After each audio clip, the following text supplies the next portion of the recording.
বিশ্বের সবচেয়ে বড় নৌবাহিনীর অধিকারী। দ্রুতগতিতে নতুন যুদ্ধজাহাজ, সাবমেরিন ও বিমানবাহী রণতরী নির্মাণের পাশাপাশি এবার বেসামরিক কার্গো জাহাজকেও সামরিক কাজে ব্যবহারের পরিকল্পনা করছে বেইজিং।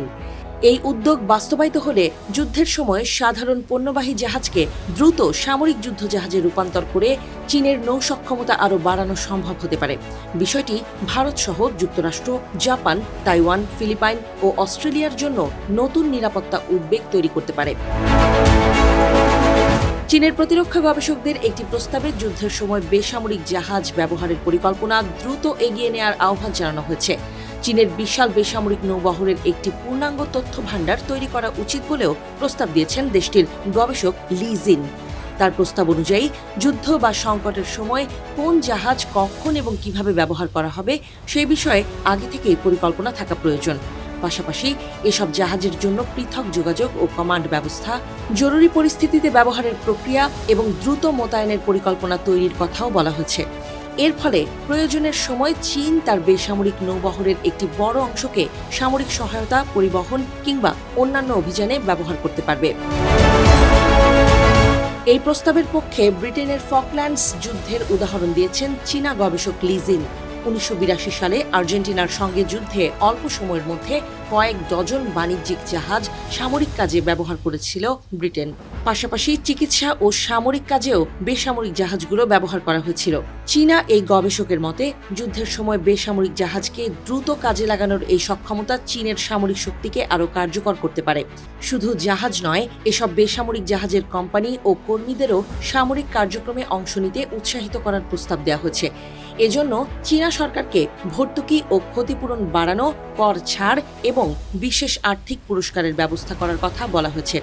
এর মাধ্যমে বেসামরিক কোম্পানি ও নাবিকদের সামরিক প্রয়োজনে জাহাজ ব্যবহারে আগ্রহী করে তোলার চেষ্টা করা হবে।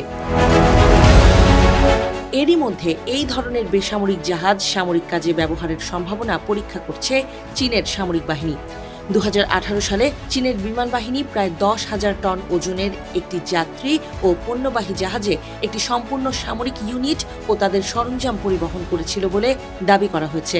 জাহাজটি 1000-এরও বেশি নটিক্যাল মাইল পথ পাড়ি দিয়ে দেশের উত্তরাঞ্চল থেকে দক্ষিণ পূর্ব উপকূলের একটি বন্দরে পৌঁছায়।